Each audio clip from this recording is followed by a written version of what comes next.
John Miller, a proud Vietnam vet, stood saluting the flag in the Memorial Day parade when two officers suddenly slammed a citation in his hands as for improper conduct. The crowd gasped as a hero was publicly shamed. But what happened next will shock even those who thought they'd seen everything. But first, let's go back to the beginning. John Miller had been waiting for this day all year. Every Memorial Day, the whole town gathered to remember the sacrifices of those who never returned from battle. And John, a man who had seen the worst of war up close, felt a sacred duty to be there, to pay tribute in his own way. He wasn't just another spectator, he was a living testament to the cost of freedom, a bearer of history etched in scars both visible and hidden. His uniform, faded but meticulously cared for, bore medals that told stories of valor, endurance, and heartbreak. The morning sun gleamed off the polished brass, casting shimmering reflections on the worn fabric. John's right hand, weakened by a shrapnel injury decades old, moved slowly but deliberately to his forehead in the salute. It wasn't about speed or flash, it was about meaning. Each inch of his hand's rise, every second stretched between gesture and stillness, was soaked in years of memory and reverence. Around him, other veterans and townsfolk exchanged nods of quiet acknowledgement, the air thick with respect and solemn pride. But that respect shattered in an instant. Two officers approached with stiff strides, uniforms impeccable and expressions unreadable. John's heart sank as Officer Davis, tall and imposing, stepped forward with a clipboard and an official-looking citation. The words, "improper conduct during a public event," hit him like a blow. John blinked in disbelief, struggling to understand the accusation of a slow salute disrupting the ceremony. The absurdity of it clawed at his chest. Was this a joke? A cruel misunderstanding? Officer Davis didn't smile or soften his tone. "Uniformity is critical," he said, voice clipped and formal. "Salutes during public ceremonies must be sharp and executed according to regulation. Your salute was slow, and that undermines the decorum of the event." John's mind reeled. Regulations, uniformity. This was a moment of personal homage, not a drill sergeant's inspection. Yet the officer's words weren't just about rules. They carried an implicit dismissal of John's service, his sacrifice. The slow rise of his hand, shaped by the injury that left his wrist weak and trembling, was being labeled disrespectful. The flag, the memories of friends lost, the blood and pain behind those medals, all reduced to a technicality. His throat tightened, the familiar sting of humiliation flaring. John's anger wasn't just toward the ticket itself, it was toward a system that failed to recognize the nuances of sacrifice. To him, these officers, embodiments of law and order, should have been allies in honoring veterans, not enforcers of an inflexible standard that erased individual struggle. The injustice cut deeper than any wound from the battlefield, slicing through his pride and shaking the foundation of his faith in those who claimed to serve. Around them, the parade moved on, unaware of the confrontation unfolding on the sidelines. John's gaze dropped to the citation in his hand, a stark white slip marked with bureaucracy and cold authority. The words felt like a slap in the face, a dismissal of decades of service, a statement that his pain and devotion didn't fit the mold. His jaw clenched, hands trembling, not from injury, but from rage and disbelief. In that moment, John wasn't just a veteran saluting the flag. He was a man confronting the painful reality of a society that sometimes fails its heroes. His slow salute had been an act of respect, an expression of memory and love, and now it was twisted into a symbol of disorder and defiance. The officers saw only rules, not the man behind the gesture, not the history etched in every careful movement. John's heart pounded with a mix of frustration and sorrow.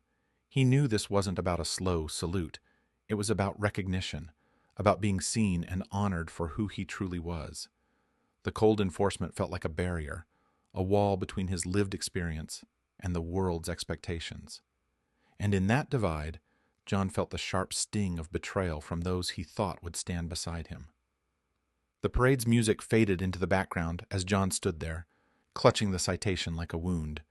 His eyes burned with unshed tears of anger, not just for himself, but for every veteran who might one day face the same dismissal, the same disregard cloaked in procedure and policy. The injustice wasn't just personal, it was emblematic of a deeper disconnect, a failure to understand what it truly means to serve. And in that raw, bitter moment, John Miller made a silent vow. This was not the end of the story, not by a long shot. The citation had become more than just a piece of paper. It was a scar etched openly on John Miller's reputation, a mark that cast a long, dark shadow over his sense of dignity. Within hours, the story ignited a firestorm online. Tweets, posts, and messages poured in, many laced with anger and disbelief. Veterans from every corner of the state expressed their solidarity, condemning the police officer's rigid interpretation of rules that failed to acknowledge the reality behind John's salute. The hashtag #HonorOurHeroes trended, weaving together voices demanding respect, compassion, and recognition. Yet despite the chorus of support, John felt the crushing weight of humiliation settle deep into his bones.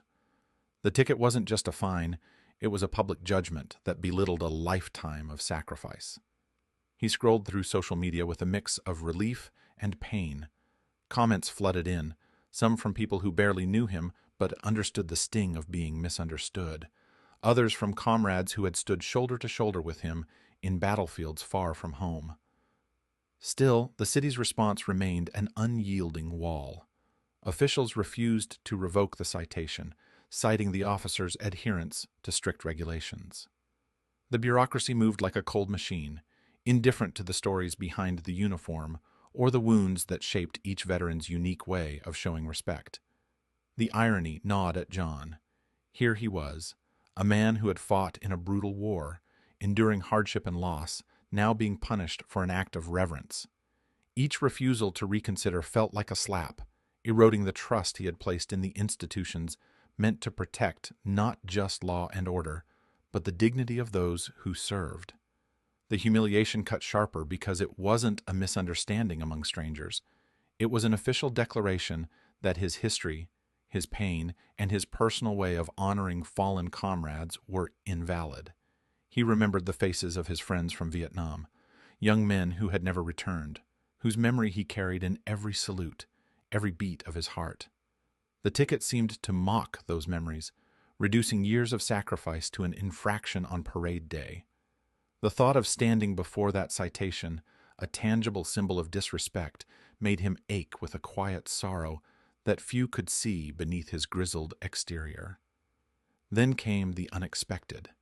The phone call from Governor Lisa Carter's office cut through the despair like a beam of light piercing through storm clouds. Lisa Carter, a woman whose own military service gave her an intimate understanding of the nuances, the unspoken language of sacrifice, had taken notice. The invitation was discreet but clear, a private ceremony at the state capitol to honor John and, by extension, the countless veterans who carried invisible burdens. John's heart stirred with cautious hope. The invitation wasn't just an offer of recognition. It was a statement that the system, though flawed, still had the capacity to listen and to amend. Governor Carter's motivation was deeply personal. She knew well the gulf between regulation and reality, between protocol and humanity. The officers involved had done their duty according to the letter of the law, but the spirit, the human element, had been overlooked. This ceremony was her way of bridging that gap, of acknowledging that sometimes justice required more than rigid rules. It demanded empathy and understanding. In the days leading up to the ceremony, John found himself replaying the call, the steady voice of the governor echoing in his mind. It wasn't a promise, not exactly, but it was a beginning. For the first time since that humiliating moment on the parade route, a flicker of light glimmered in the dense fog of his frustration. He thought of the uniform he would wear, the medals that told stories beyond the grasp of any regulation. and the salute, slow, deliberate, and heartfelt, that would finally be seen not as an error, but as an expression of enduring respect. The thought steadied him, knitting together the torn edges of his spirit. John understood that this was more than a personal vindication. It was a chance to restore a bridge between veterans and those who served the community in different ways. A chance to remind the world that honor wasn't a checklist item or a standard drill movement. It was a living, breathing testament to sacrifice, loss, and love. As the day of the ceremony approached, John felt the weight of humiliation beginning to lift, replaced by a quiet determination. The road ahead was uncertain, and the battle was far from over, but for the first time since the citation, hope was no longer just a distant flicker.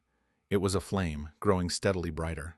The sun cast a warm, steady light over the state capitol's grand courtyard, where the gathering of veterans, officials, and members of the press formed a tight-knit congregation of respect and solemnity.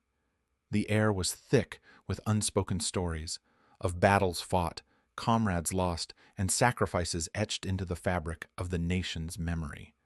John Miller stood near the center, his posture straight, every wrinkle on his weathered face telling tales of hardship and endurance.